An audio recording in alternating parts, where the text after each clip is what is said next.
Bonjour à tous, dans cette petite vidéo, nous allons vous présenter l'aide du plan de résilience gouvernemental destiné à prendre en charge une partie des surcoûts de l'alimentation animale engendrés par la guerre en Ukraine. La première chose à savoir est que cette aide est à demander en ligne sur la plateforme de France Agrimaire avant le 17 juin. Elle est dotée d'une enveloppe fixe, mais contrairement au plan de relance, ce dispositif n'est pas régi par la règle du premier arrivé, premier servi, ce qui signifie qu'en cas de dépassement global de l'enveloppe, un stabilisateur sera appliqué. Alors il existe deux conditions d'éligibilité. La première, c'est de pouvoir justifier d'au moins 3 000 € de dépenses alimentaires sur la période de référence, qui va du 16 mars au 15 juillet de l'année 2021.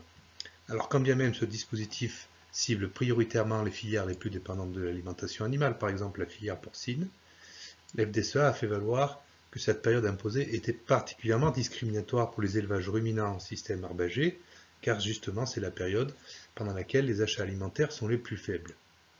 Donc plutôt qu'un montant sur ces 4 mois de référence, nous avons obtenu qu'il soit possible de faire valoir les 4/12 du montant annuel des charges alimentaires, c'est-à-dire le tiers.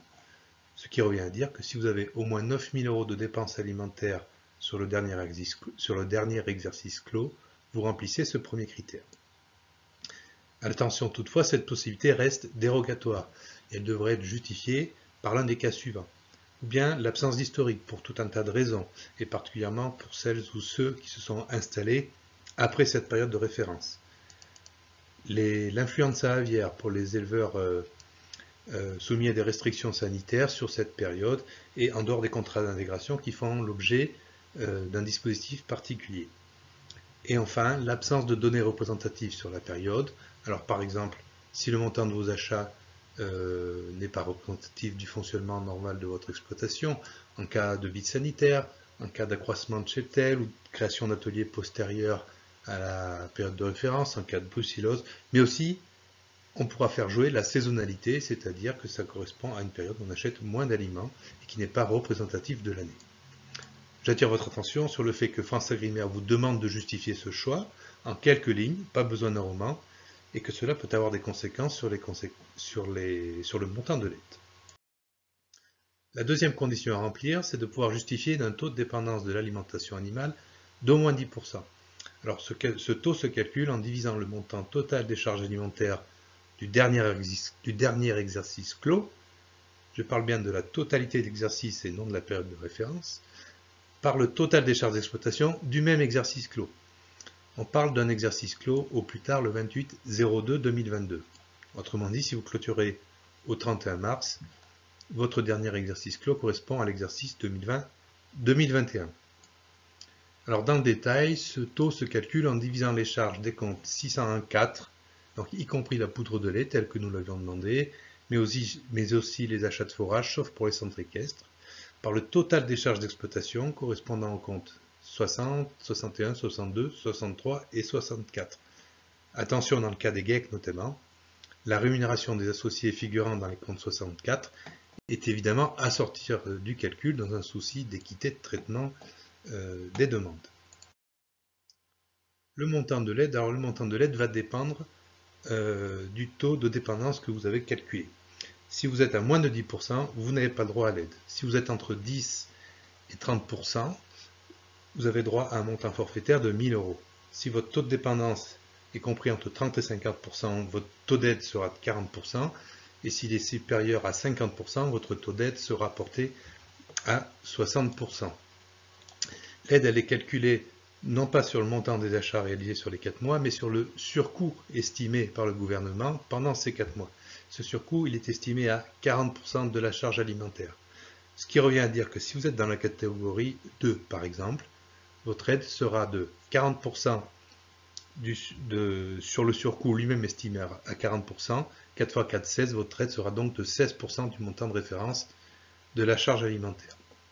Si vous êtes dans la catégorie 3, votre aide sera de 60% x 40%, soit 24%.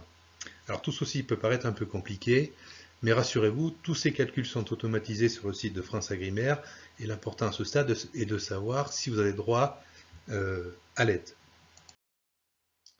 Pour que ce soit plus clair, prenons un exemple. Alors, prenons une exploitation qui clôture au 31 décembre de l'année 2021. Cette exploitation a enregistré 7 000 € de dépenses alimentaires sur la période de référence, je le rappelle, du 16 mars au 15 juillet. Elle est donc éligible sur ce premier point. Par ailleurs, elle comptabilise un total de charges alimentaires de 40 000 € sur le dernier exercice clos, pour un montant total de charges d'exploitation de 100 000 €. Son taux de dépendance est donc de 40%. Elle remplit le deuxième critère, elle peut donc demander l'aide. Alors, estimons le montant de l'aide maintenant. Si l'exploitant fait valoir la charge calculée sur la période de référence, le surcoût sera estimé à 40% de 7 000 €, soit 2 800 €. L'aide sera alors de 40% de 2 800 €, soit 1 120 €. C'est le cas général. Maintenant, cet éleveur peut faire valoir que prendre en compte 7 000 € sur 4 mois alors que sa dépense annuelle est de 40 000 €, ce n'est pas quelque chose de représentatif du fonctionnement de son exploitation.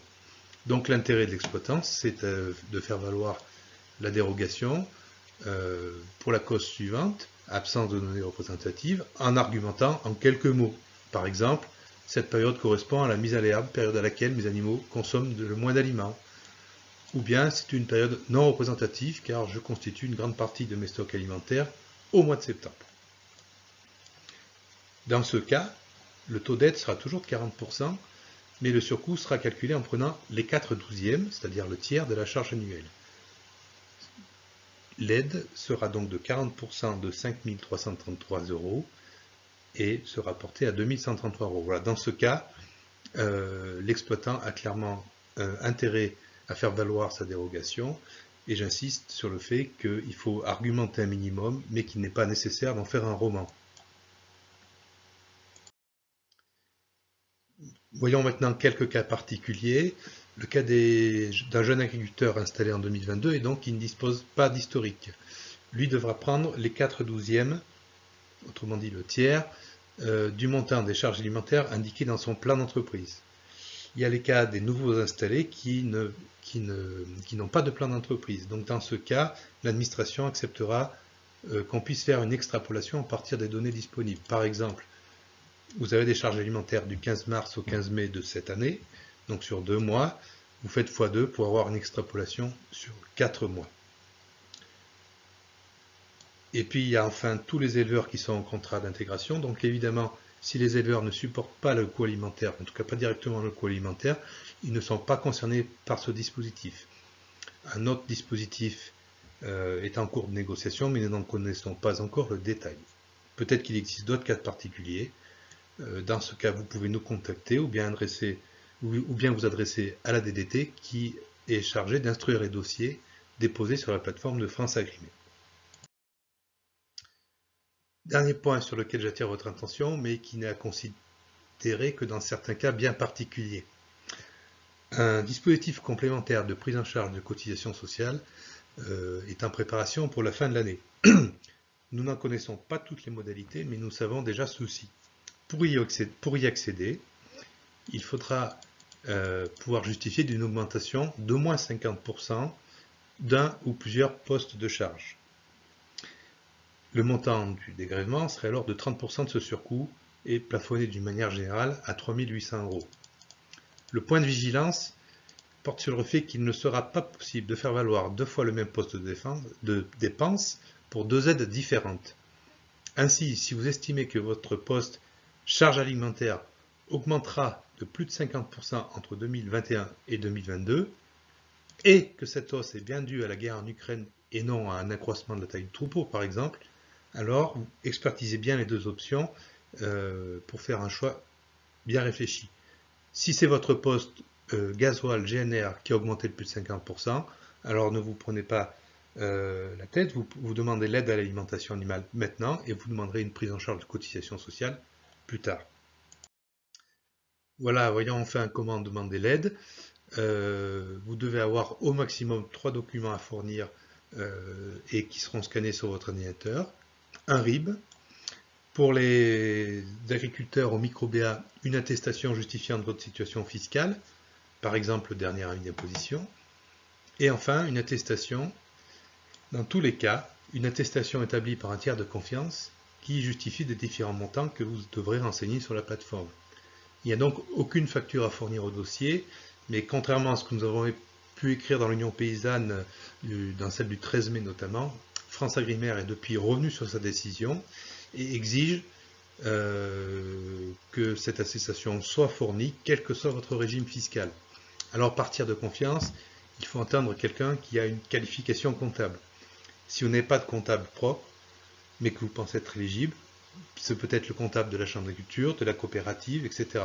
Mais ça ne peut pas être le maire, ça ne peut pas être le voisin, ça ne peut pas être malheureusement non plus la FDSEA. Une fois ces documents en votre possession, la saisie de votre dossier est relativement simple et rapide. Pour ceux qui ne sont pas à l'aise avec l'informatique, je passe la parole à François Trignol, le directeur de la chambre d'agriculture, qui va vous expliquer comment.